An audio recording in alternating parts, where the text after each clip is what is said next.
Good morning, everyone. 8:46. 8:46, Pasuk 23. Did somebody ask me about the maps? Yeah, I did not bring the maps. Do you want me to see if Mark can make a photocopy of this? Sure. You don't mind? Okay. How many? Bring like, I don't know, maybe make 10. A dozen? 10, no. Okay. So page 846, the Torah tells us,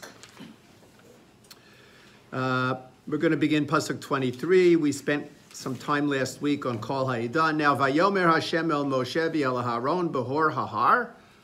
That Hashem says to Moshe and to Aharon in this place called Hor Hahar, this mountain called Hor Hahar, Al Gvul Eretz Edom, on the boundary of the land of Edom, Lemor, saying, okay, what is he saying? What does Hashem say?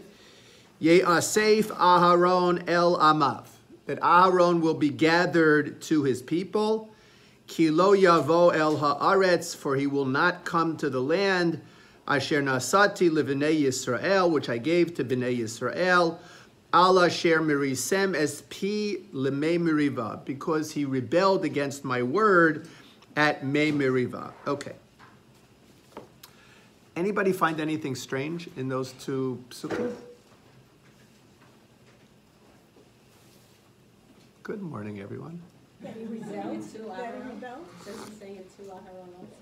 Yeah, it doesn't make any sense, right? What's happening here? What's happening here is that Hashem is speaking to Moshe and to Aharon. So when you're speaking to someone, you don't speak in the third person, except some rabbinic gedolei hadur. Right, when you speak to them, you speak in the third person, right? You speak in the third person. But generally, when you're speaking to someone, you don't talk about them. But here we have Hashem speaking to Moshe and to Aharon, saying that Aharon is going to die. What should it say? It should say you, Aharon, are going to die, not Aharon Ye'asef Aharon El Amav. Let Aharon be gathered to his people. It seems very strange. Hashem is talking to Aharon. Why would he say, let Aharon be gathered to his people?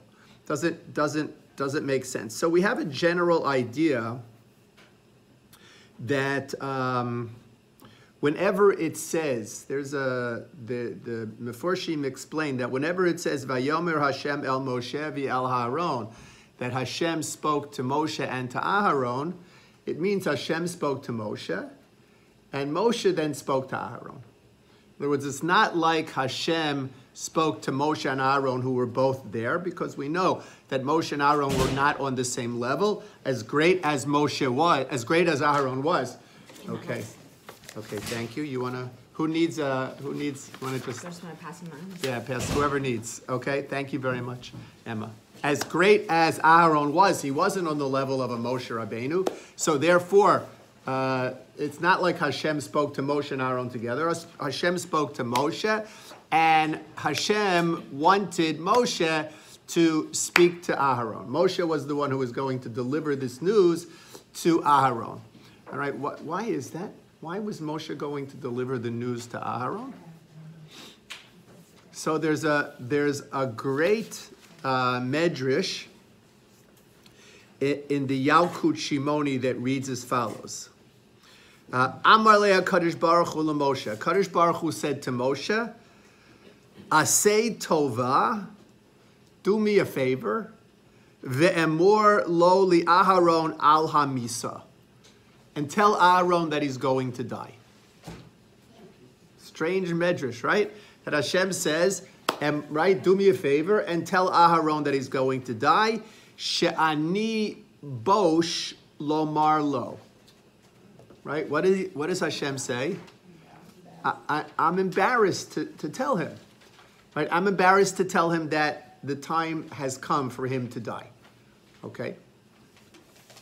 Interesting idea that Hashem is embarrassed to tell Aharon that the time has come for him to die. But whatever reason, Hashem is embarrassed to tell Aaron.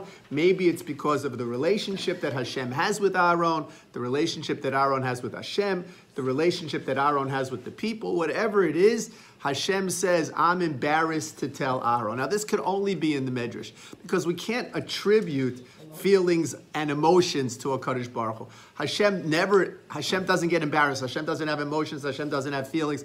Hashem doesn't get embarrassed. But the Medrash is in a way humanizing, right? Giving us these emotions to help us understand what's going on. Yeah, why does he tell him he's going to die? He doesn't do it with Miriam, that it just says that she died. So why? Okay, it's an excellent question, which the Meforshim ask, which we'll get to. Okay, but Carol is asking the great question. That is, wait a second. It doesn't make any sense. When Miriam died, just says she died. It doesn't say that Hashem told Moshe to speak to Miriam and to tell her that she was going to die. So what's unique here about the death of Aharon and perhaps the death of Moshe also, that Hashem told them in advance? Okay, I have kind of an ignorant question. Not having come from yeshiva, not having done this before, but I had always thought that the story was that Moshe was denied entry into Israel and that Aaron was sent in his place. So that's totally wrong. Hard for me to say it's totally wrong, but it's wrong. Okay. All right. Right. So where did I get that? You said half of it was correct, that Moshe died. Okay. So it wasn't totally wrong, but I don't know where it came from. No idea. Okay, Aharon did not make it into Eretz Yisrael either. Let's finish with this Yalkut. It's a very interesting Yalkut. So Hashem says to Moshe, do me a favor and tell Aharon he's going to die because I'm not so comfortable doing that. So what did Moshe do? So listen to what the Medrash says. Hishki Moshe b'shachris. Moshe got up early in the morning. V'halach lo eitzel Aharon. And he went to Aharon's tent. Hischil korei Aharon achi. He started to say, he called out to Aaron, Aaron, my brother, right? Yarad etzlo. Aaron came down from his tent to see what his brother wanted. Amar le, Aaron said to Moshe, Mara isi lahashkim ve'lavo kan hayom. How come you're here so early this morning? Right? You didn't stop at Dunkin' Donuts. You didn't get a coffee. You're here so early in the morning. Right? How'd you get here so early? Why are you here so early in the morning? Amar lo Moshe. Moshe said to him, Davar min haTorah hayisi maharher balayla umiskasheli harbe. Right? That I was thinking about something last night, and it was hard for me to sleep, and therefore lakach hishkamti uvasi etzlecha. And therefore, because I couldn't sleep and because this was bothering me, I thought that I would come to you with the idea that maybe you would figure it out for me. You would solve my problem. Amar le, so Aaron said to him, Umahu hadavar. What's bothering you? Moshe Rabbeinu, my brother, why couldn't you figure it out? What's bothering you? Amar le, he said to him, Eini yodea ma haya hadavar. I don't know exactly what it was that was bothering me. El ani yodea shebesefer Bereshis. But I remember it wasn't in Chumash Bereshis. Right? Chumash Bereshis. Now again, remember, this is the Medrash. So we've already learned that the Torah was revealed to Moshe in Megillos. So he obviously had Chumash Bereshis. He didn't have the art scroll version of Chumash Bereshis. Right? He probably had the digital version of Chumash Bereshis, but he had a version of Chumash Bereshis. So he says to Aaron, I'm not 100% sure what it was, but I remember it wasn't Chumash Bereshis. So, Have oso v'nikrabo. Let's get a Chumash Bereshis and let's read through it. Right? In other words, let's learn through Chumash Bereshis. I'll remember what was bothering me. Not to lose Sefer Bereshis. They took a Bereshis. V'karu bo kol parsha uparsha, and they learned together Chumash Bereshis, every parsha. V'al kol achas amar yafe asa, v'yafa bara HaKadosh Baruch Hu. And as they read through each parsha, through each the story of creation and everything, Moshe would say to Aaron, "Wow, Kadosh Baruch Hu, right, did the right thing. Yafa asa, Kadosh Baruch Hu did the right thing. V'yafa bara Kadosh Baruch Hu. V'kevan shehigia lebrias Adam." And when they got to the creation of people, Brias Adam, the creation of people, Amar Moshe said, Ma omer la'adam shehevi maves la'olam. What do we say about Adam, right? Adam was the one who brought death into the world. Meaning, before Adam ate from the Eitz Hadas Tov V'Ra, and death came into the world, he was expelled from Gan Eden, that people were supposed to live forever. Right? It was Adam Arishon who brought death into this world. Can you imagine how crowded it would be? Right? Amar le Aaron. Aaron said, Moshe achi, Moshe my brother, lo tomar badavar zeh, ein anu mikablim gizeiras elokim. Right? That, don't you say about this matter? In other words, Moshe was complaining, so to speak, that look, Adam brought death into this world, and if it wouldn't have been for Adam, people would live forever. And Aaron says to him, Moshe, don't you just accept the gezerah that HaKadosh Baruch Hu made? Or the HaKadosh Baruch Hu made a gezerah that people were going to die. So what are you complaining about? How come you're bothered by this? How come you're not accepting this? Kadosh Baruch Hu made a gezerah. Heich nivra'u Adam v'chava v'heich zaku liyud gimel chupos. In other words, look at the whole thing. V'heich achu mina eitz v'nemar lo ki afar ata. In other words, Aaron said, this is part of Hashem's plan. This is how Hashem created the world. This is what Hashem wanted to happen. Hashem knew this was going to happen. So Amar le, so Moshe Rabbeinu said to his brother, La'achar kol hasheva chazeh kach v'kach higiu, Amar le va'ani sheshalatiti b'malachei hashares, v'yata she'atzarta es amaves, lo sofenu lekach. Moshe Rabbeinu said, listen, I guess you're right. I guess it means that even you and I are going to die. In other words, I who spent time with the Malachei Hashares, right? Moshe Rabbeinu who went up to Shamayim, right? Who interfaced with the Malachei Hashares. So I'm going to die, and you Aaron, who were able to stop death, right? Remember the plague that came. Aaron went into the middle with his ketores and stopped the Malach HaMaves, right? Says Moshe to Aaron, even though we functioned on this tremendously high level, I guess the end is going to be that both you and I are going to die. Right? So you see what Moshe is doing? Right? It's an amazing lesson in sensitivity. Right? Moshe could have just come to Aaron, knocked on the door and said, hey bro, right? God just told me you're dying, right? Could have done it that way, but obviously that's not what happened. Moshe Rabbeinu, with his tremendous sensitivity, sat down with Aharon and learned through Bereshis and spoke about the creation of Adam and spoke about what happened with Adam bringing death to the world, ultimately getting Aharon to the point where the discussion was, I guess even we are going to die. So when that happened, when Moshe said to Aaron, Lo sofenu lekach, right, od kama shanim yesh lanu lichios, right, I guess in a few years, we don't know, nobody knows how much longer they have to live. So what happens? So miyad here gishu atzmosav shel Aharon gabu. In other words, Aharon got the message, right? Immediately Aharon got the message that indeed Moshe Rabbeinu was communicating to him that his time was up, right? That Aharon's time was up and that Aharon was going to die. That is the Medrash's interpretation of Vayomer Hashem el Moshe v'el Aharon. That Hashem said to Moshe to say to Aharon. Hashem said to Moshe to say to Aharon. And in fact, the Alshich says specifically that there were three things that Hashem wanted to convey to Aharon, three things that Hashem wanted to convey to Aharon that would make this process a bit easier. I guess it's never easy to die, but to make this process a bit easier. And what are those three things, says the Malbim?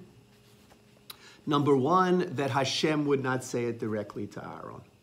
Right? Hashem would not be the one to say it directly to Aaron, which I guess in a way what the Alshich is saying is that if it comes from Hashem, it comes with a certain, I don't want to say harshness, but a certain finality that yes, Einachinami, death is final, but it comes with a certain finality, a certain boom from Hashem, right? From Hashem. So Hashem wanted to break it to Aharon gently, and therefore did it through telling Aharon through Moshe. That's number one, says the Alshich. What was number two? That he should, says the Alshich, that things should be said to Aaron in a way so that he understands Shalom Meis Kodem Zmano Ba'avono, that he didn't die before his time. In other words, Hashem wants to convey to Aharon that this was the destined time for you to die. It's not like you're dying because of the transgression. No, you're not dying because of the transgression, right? This was your destined time to die. However, the reason why this was your destined time to die was because of that transgression. In other words, we shouldn't think, oh, Aharon, could live for another 100 years, but his life was cut short because of this transgression, right? And no, what Hashem is saying is that, Aaron, you're going to die at the time that I set for you from the very beginning. This was the time that I set for you from the very beginning. What? Oh, this is the time that I set for you from the very beginning because I knew what would happen. I knew that you would transgress and not be able to come into the land. So in effect, it's a fine line. I was going to right? say, was his death, even though it was at the destined time, did his death have a transgression upon his soul? What you're saying, it says, because you defied me. So did he die with that transgression on him, or did he die as a pure leader of the people? Yes. He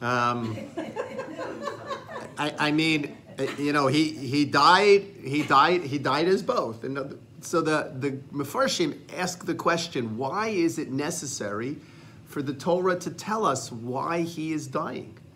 Right? Why? And just like Miriam, just let him die. Because he was the Kohen Gadol. It had to be a transition.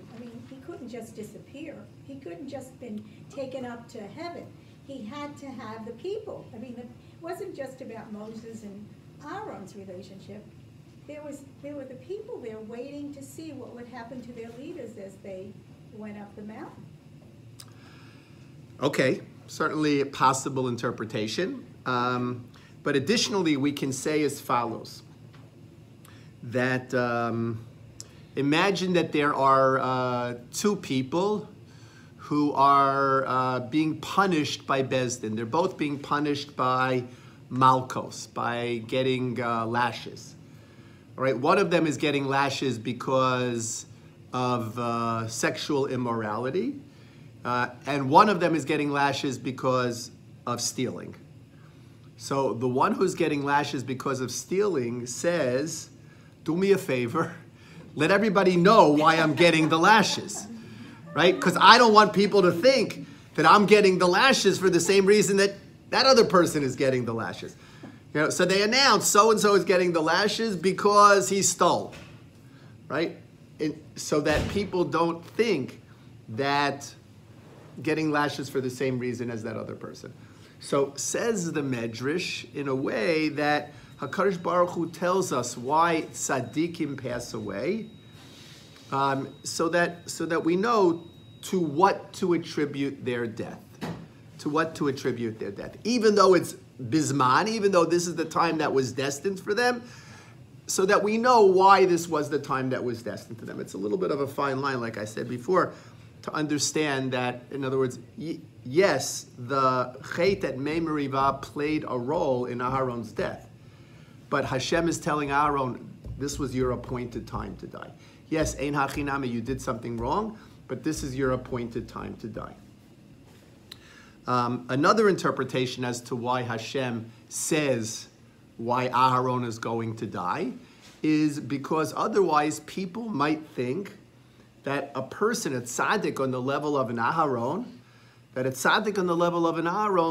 died, we don't know why, so it must be that secretly he did some terrible thing. So rather than allowing the people to think secretly Aharon did some terrible thing, what happened? Kadosh Baruch Hu says, tell Aaron and let the people know why Aharon is dying. Right? What is causing, right? In other words, what was it that is responsible for Aharon dying now? Even though this is his time, what was it that was responsible for his dying? So that's what the Al-Sheikh says. That's the second idea. And the third idea is she'ein b'misaso v'lo achar moso tsar lihiskaper bo ashmaso. That there will be no tsar, right? That when he dies, that is going to atone for his transgression. There's not going to be any tsar. There's not going to be any distress, any pain, any difficulties. The death alone will atone for his transgression. Okay. So let's keep these 3 points of the Al-Sheikh in mind, okay? Number one, that, and again, according to the Al-Sheikh, they were put into place because Hashem wanted to soften this news to Aharon. So number one, Hashem didn't say it, Moshe said it. And we saw the Medrash as to how Moshe got to it. Number two, that Aaron was being told not to think that he's dying earlier because of the transgression. This was his appointed time to die. And Hashem is merely recording this transgression so that people understand what it was that caused this to be the appointed time to die.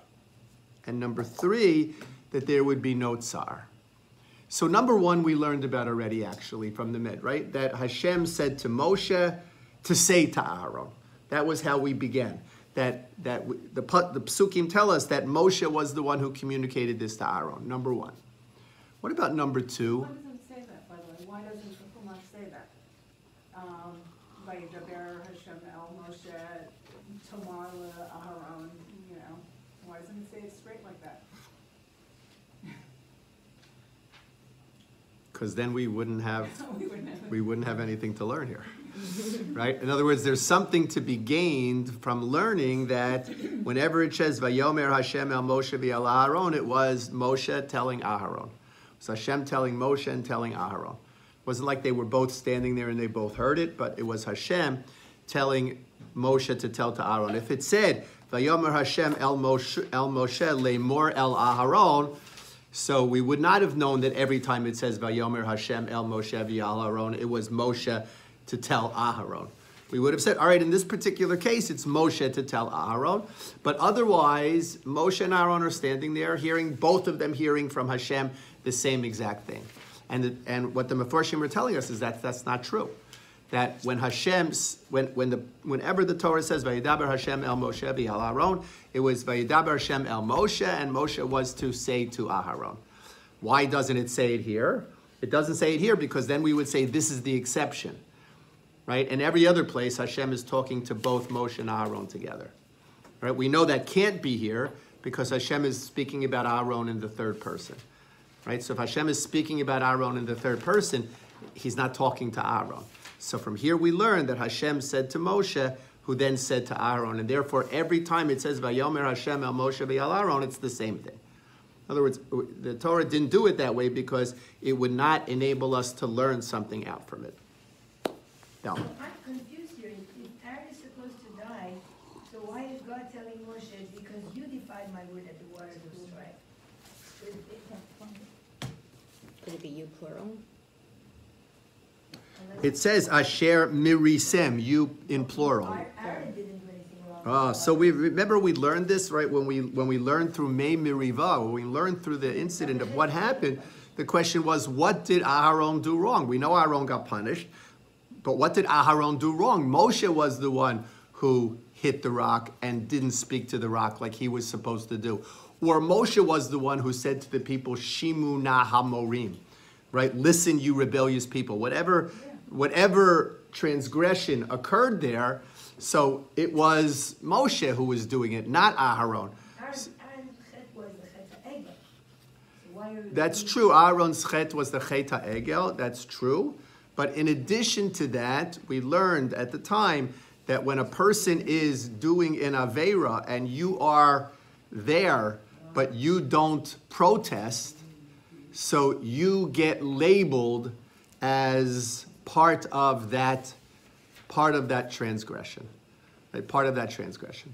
So that's basically what happened to Aaron. There are some other opinions, but that's the primary opinion, is that since Aaron was a partner in this, in this incident, that that's the story. Okay. All right. So number one we saw. What about number two and number three of the Alshich? How was Aharon comforted by knowing that this was his time?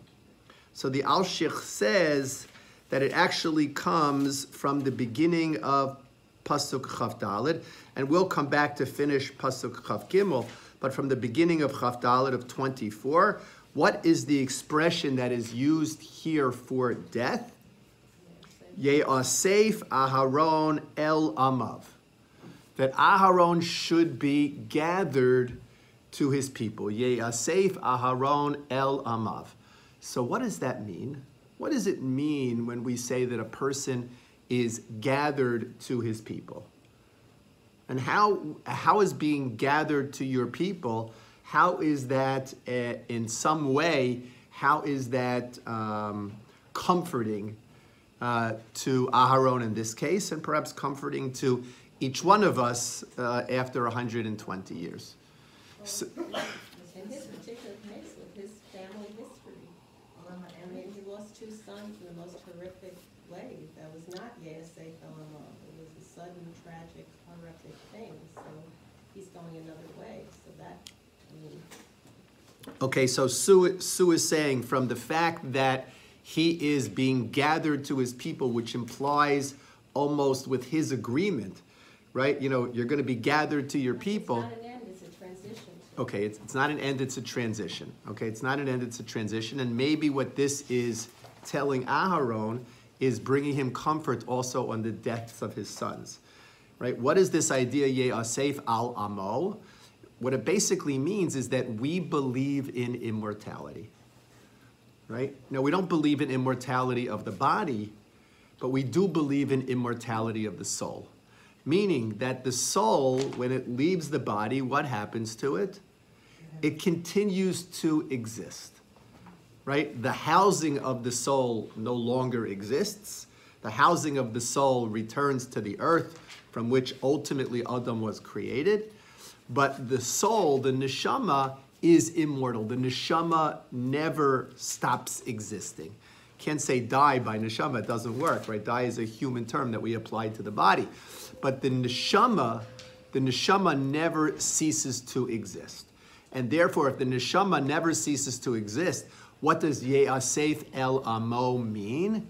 Ye'asef el Amo means that your neshama is going to be together with the other neshamos of your family. Family or Olama Emek?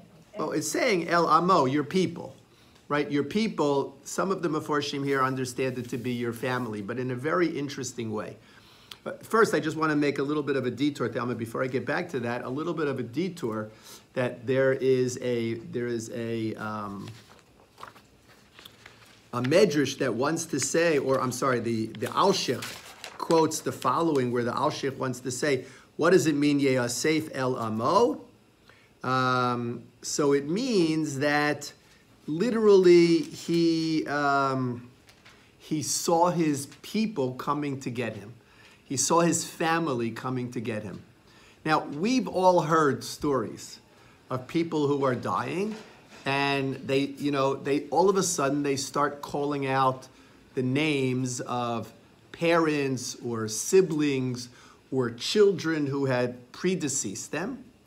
It seems that the source right here, according to the Alshich, is actually a Zohar, where you have a story by Rebbe Yitzchak, right? That when it was Rebbe Yitzchak's time to die, what happened?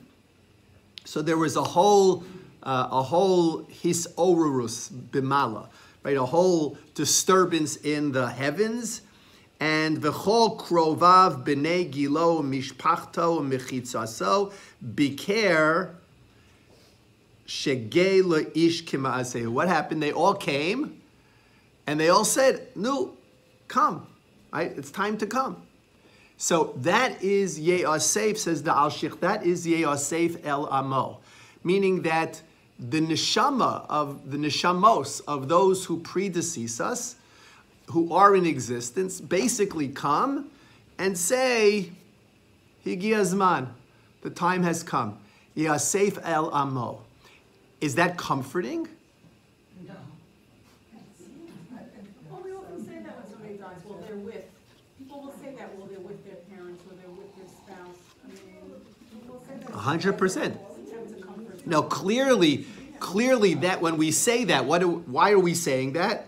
We're saying that because it makes us feel better, right? We're saying, this spouse is now with the spouse, they've been together for all these years, now they're together again, right? We're saying it because it makes us feel better. No, but we say it with a child also, Rahman al-Islam, God forbid. A child passes away, we say, oh, grandmother, right, grandma's taking care of him, or Alta, Tante Fega's taking care, whatever it is, right? We have this idea that we say it to comfort ourselves, right? So that we don't feel so bereft at the loss. But it comes from somewhere.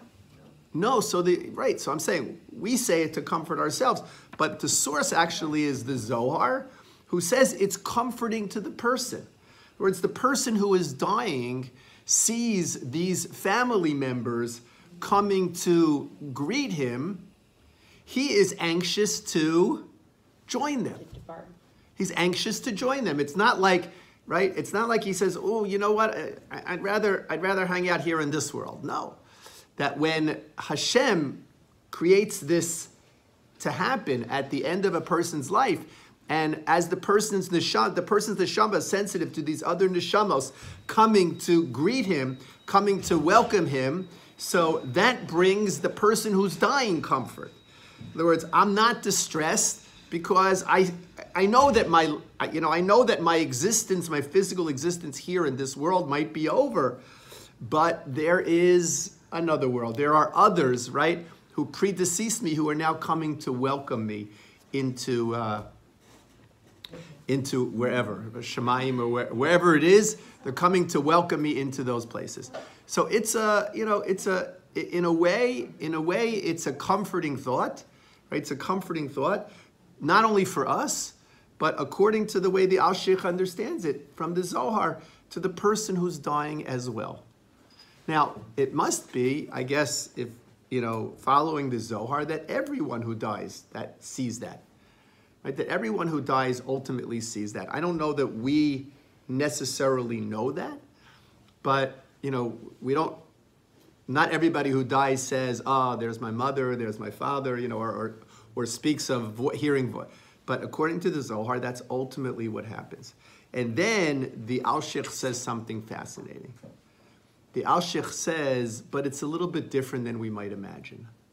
In other words, it's not like your mother is there and you're a child, but rather, says the Alshich, I don't know how the Alshich knows this, but rather says the Alshich, right? All of the neshamos are on equal footing, right? There's no mother, children, Zaidi, all of the neshamos are now on equal footing. So it's not like, you lived, you're now 119 years old or 120 years old and you're going to go back to being a child and all of the issues that you had with your parents are going to come back up. No, it's not going to be at all. It's not going to happen at all. What's going to be is that you're now connecting to each other as neshamos.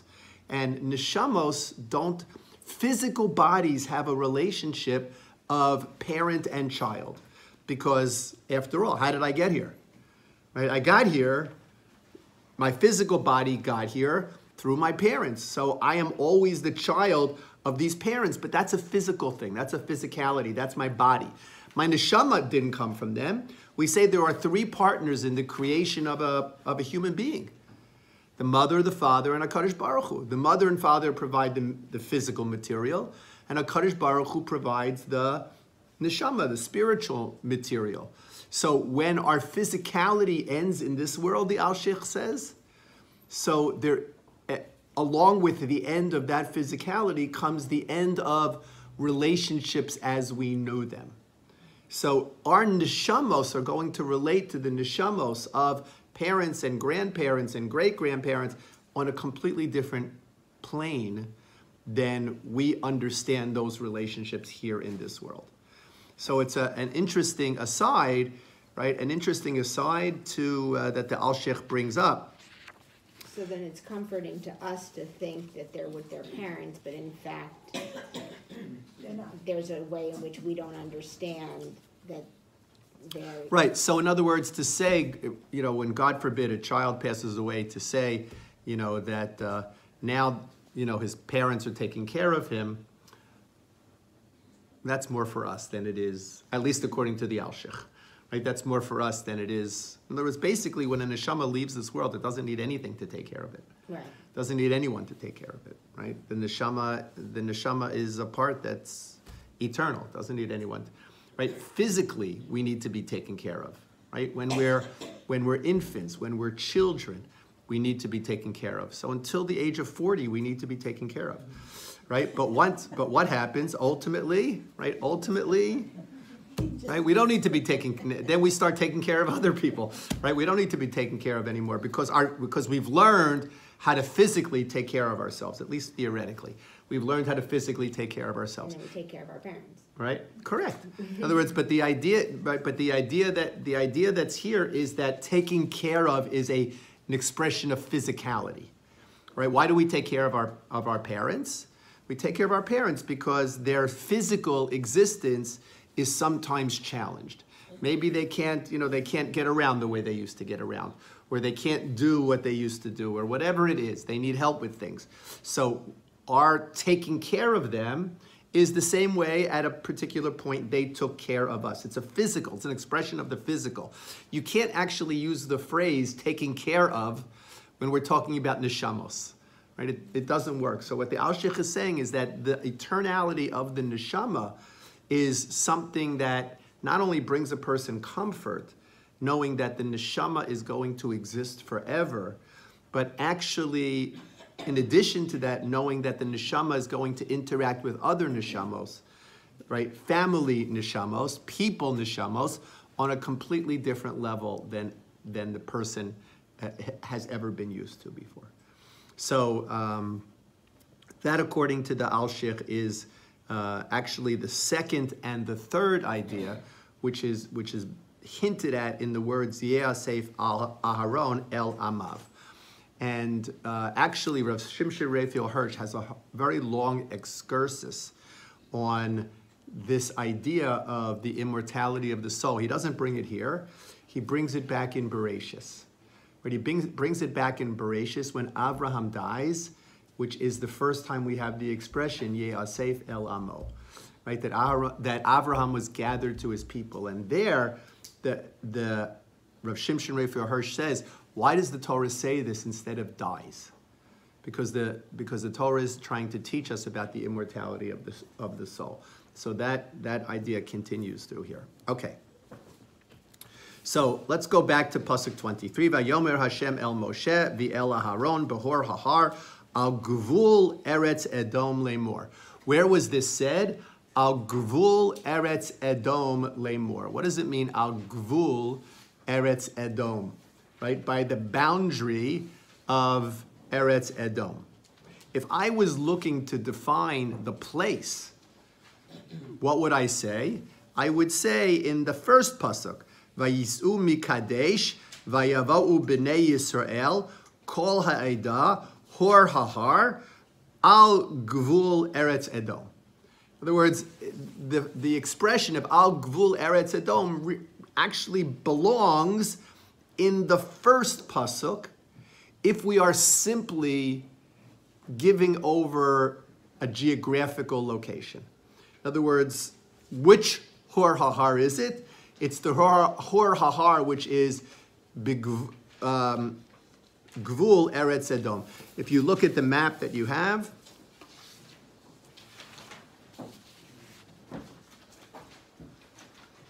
right, you see Bnei Yisrael, look at 12, they were in Midbar Tzin, they can't pass through Edom, they head south to 11 Etzion Gaver, and then as they're going north, again, 13, you see Hor Hahar, and that's where Aharon dies. So we know it's Al Gvul Edom, and if the Torah was simply giving us a geographic location, it should have mentioned it in Pasuk Aleph. The Orach Chaim says, even though that might be true, nevertheless, there's a reason why the Torah tells us that it was Hor Hahar Al Gvul Eretz Edom. And if you jump up ahead in your Chumashim to chapter 34, verse 7,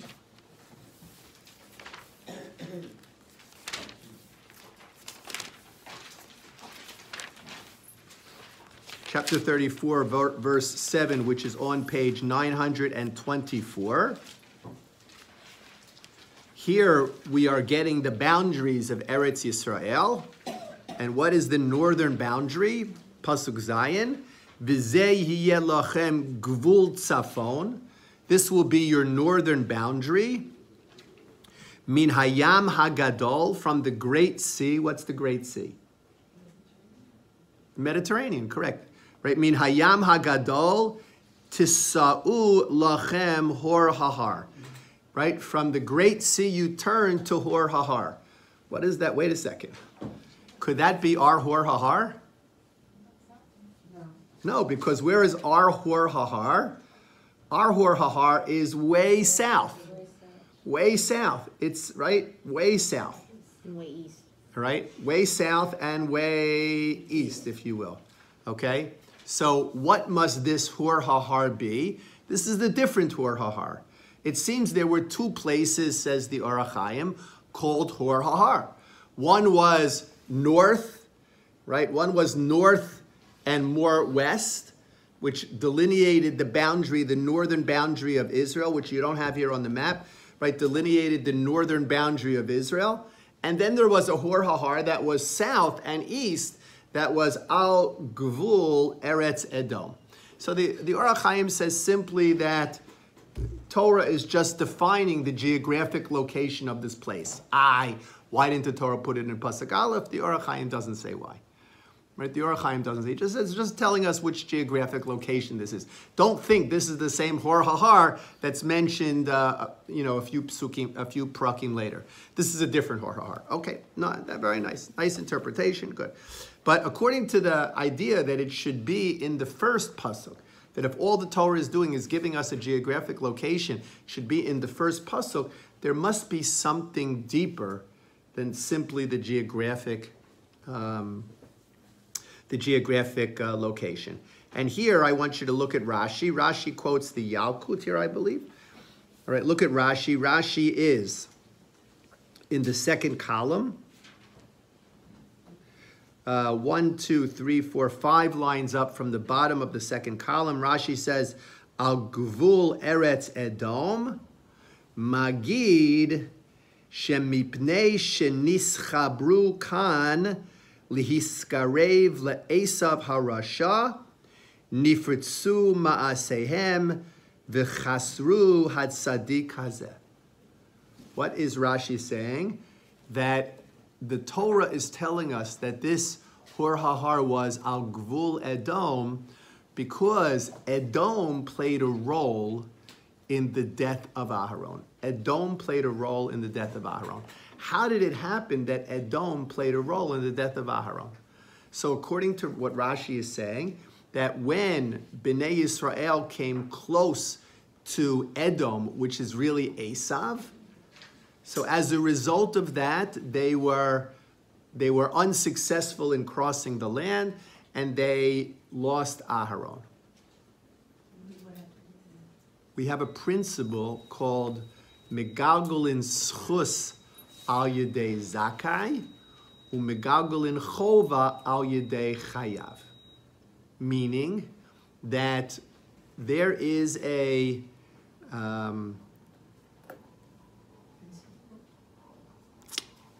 I don't want to say a closeness, there is a connection, right? That when people are connected to something good, so something good happens to them. When people are connected to something bad, so something bad happens to them. HaKadosh Baruch Hu operates the world in such a way that when Megalgalin Schus, that a person receives a good thing, a merit, a good thing, al yedei zakai, through a person's connection to someone good. And that a person receives something bad, al yedei chayav, through a person's connection to someone who is undeserving, to someone who is bad. So what does that mean? What's the idea behind this? So the Lutzato in his Mesilas Yesharim says that if a person wants to change, you want to change yourself, right? What do you have to do? You have to change the people with whom you associate. Right? In other words, you move from Strathmore to Kensington, I don't know. Right? You know, you have to change the people with whom you associate. Because the people with whom we associate have a very direct impact on the kind of life that we live. If we associate with good people, we're going to be motivated to do good things. If we associate with bad people, we're going to be less motivated to do good things, and unfortunately, probably more motivated to do the wrong thing. Right, so there's another expression to this, oy l'Rasha, oy l'shchena, meaning woe to the Rasha and woe to the person who is next to him, to his neighbor. And this was mentioned when we learned through Korach, Dasan and Aviram, and the connection there was a geographic connection. And since there was a geographical connection, there was an oy l'Rasha, oy l'shchena interpretation. But that's what Lutzato says in Mesilas Yesharim, that if you want to change, if you're going to stay in the same environment where you are, so you're never going to be able to change, because environment is a very powerful influence on our lives. In a way, that's the same thing that this Yalkut is saying, what Rashi is saying. Namely, that when Bnei Yisrael came in contact with Edom, when they wanted to cross the land of Edom, the very fact that they were so close to Esav's, to the descendants of Esav, was something that created within them this megalgalin chova al yedei chayav. That Esav, right? Esav's a Rasha. We know that Esav is a Rasha. And the fact that Bnei Yisrael came close to Esav was, in effect, responsible for their loss of Aharon. Now, it wasn't that Aharon died because they came close to Esav. It was that this is the time that HaKadosh Baruch Hu chose for Aharon's death and connected it to their coming close to Esav. Right? Now we know when Yaakov, back in Chumash Bereshis, when Yaakov and Esav finally meet up after all of these years, what does Esav say? No, hop in my car, we'll go together. Right? And what does Yaakov say? See you later. Yaakov says, no, I can't do it. You know, I got a lot of people. It takes a long time to get anywhere. You know, we move much more slowly. I can't do it. What was Yaakov in effect doing? He was avoiding being with Esav. So when Yaakov and Esav get together, or when Bnei Yisrael and the descendants of Esav get together, not good things happen. And the very fact that Bnei Yisrael came close to this, came close to Edom, came close to Esav, was enough to cause something not good to happen. What was that not good thing to happen? The not good thing was that they had to go all the way around the land of Edom, and the second not good thing was that Aharon passed away, that Aharon died. Thelma. Is that kind of Moshe Rabbeinu's fault for choosing that path? But that's what he had already picked. Wait, that it was Moshe Rabbeinu's fault for bringing them to Edom? To that path. Remember, Moshe Rabbeinu didn't decide where they were going, right? How did they know where to go? Right, the first ways, right? The first ways was a cloud. Of course the Jews, we shouldn't be surprised that ways started in Israel, right? The first ways was a cloud. Cloud told them where to go, right? So the cloud led them to Edom. But obviously, even though the cloud led them to Edom, the lesson that we derive from here, according to this interpretation, which Rashi says, the lesson we derive from here is that when we get too close to a Russia, so it's very easy to be influenced by that person, and that we see that in our lives. We see that with our, with our daily habits. If you change a habit, right? You change a habit, and then you come, and then you interact with someone who, reinforces that bad habit. It's very easy to slip. You decide, all right, that's it. I'm not speaking Lashon Hara anymore. I'm not speaking Lashon Hara anymore. I've had my share of Lashon Hara. Or I'm not going to talk in shul anymore. Talk about something impossible. Right? I'm not going to talk in shul anymore. You walk into shul, you sit down, you open up your siddur. What does your person you're sitting next to do? Talks to you. So what happens? Okay. So if you want to not talk in shul, what do you have to do? You have to change your seat. You have to move to the not talking section. Where's the not talking section? I'm not sure. All right, but you have to go to the not talking section. You have to go to the not talking section. Okay. When did the rabbis start taking the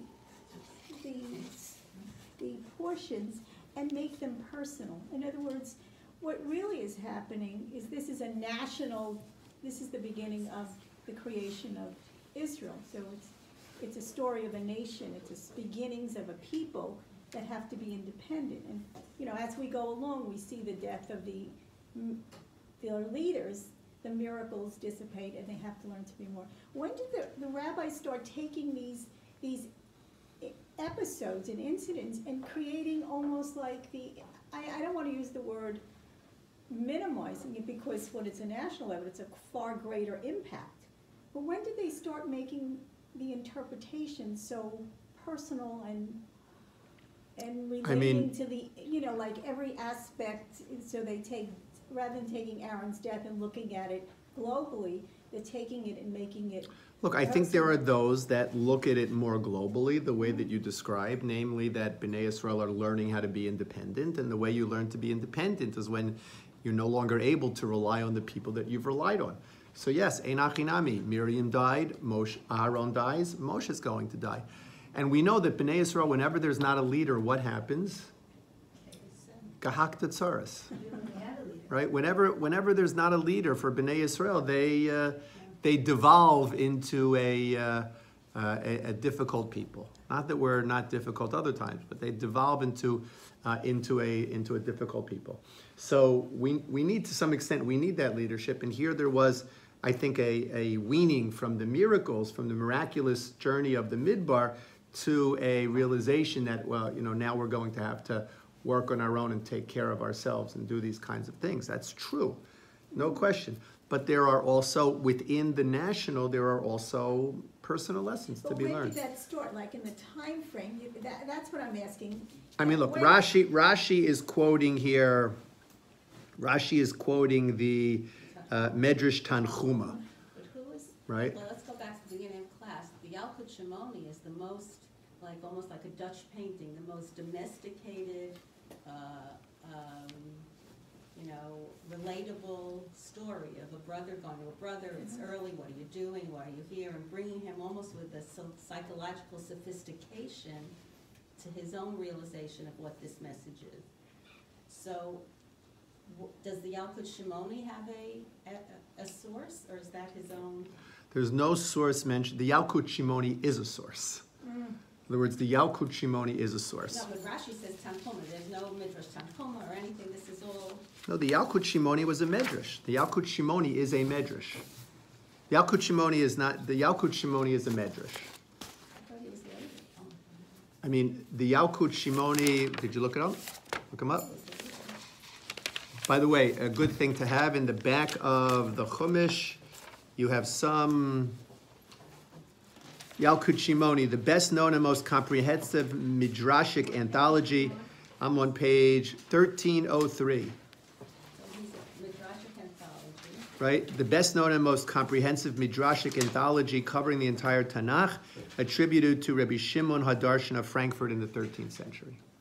So the 13th century. So he's an anthology of Midrashim, but I guess his source work isn't so great. He didn't footnote this. Correct. There are no footnotes in the Yalkut. I mean, there sometimes are footnotes in the Yalkut Shimoni, but generally referring to psukim, not a source for something like this. Not a source for something like this. Which was the, The Yalkut Shimoni. okay. Right? So we have that idea, right? We have that idea. I mean, again, we're not saying that it was written in the 13th century. We're saying it was anthologized in the 13th century. So that means that these That's sources, really an amazing right? myth. These sources existed earlier, right? These sources existed earlier. Okay. Okay, so this is the idea which the Yalkut here, which Rashi mentions in the name of the Medrash Tanhuma. That when they came close to Esav, this is what happened to them. And Rashi says, V'chein hanavi amar liYehoshaphat, King Yehoshaphat was told, Bihis chabrecha im Achazyahu paratz Hashem ma'asecha. That because of the fact that you hung out, that you were close, you were connected to Achazyahu, right, the Russia. So then, paratz Hashem ma'asecha. Your actions became, the word paratz is sort of like to implode, if you will. But your actions became unsuccessful. That when you are together, when you connect to someone who's a Russia, that has to inevitably have an effect on you, which is part of a challenge in the world of Kiruv. You know, how do we connect to people and try to bring them closer to Yiddishkeit? Right? We think of the famous idea of Rav Grossman going into discos to reach out to Jews. I guess you have to be on the level of Rav Grossman, where you go to the disco and the music doesn't do anything for you, right? Or the scene doesn't do anything for you, and then you're able to do that tshuva. But aren't by the fact that the Jewish people are walking around and not across into Edom as they were told not to do, aren't they in fact avoiding Edomites? So they are avoiding passing through their territory, but the very fact that they connected to them, the very fact that they connected, even geographically connected, even though they're walking around, they're still close to their territory. So the effect of Edom is very powerful. Right? The effect of bad is more powerful than the effect of good sometimes. And the effect of Edom is very powerful to impact on Bnei Yisrael. Okay. Is there anything that's said about anything that Aaron has done, or is he just the example? Say that again? Is there anything connected to what Aaron has done by being so close? No. In other words, the fact that they're close to Edom at this time, this is the reason. This is the connection between Aaron dying, Bigvul Eretz Edom. Right? In other words, because of their connection to the Rishonim of Edom, however you understand that connection, this is what happened. Okay. Okay. In Yirtzeh Hashem, we'll stop here for today, and we'll continue next week to talk about this death of Aharon. Thank you.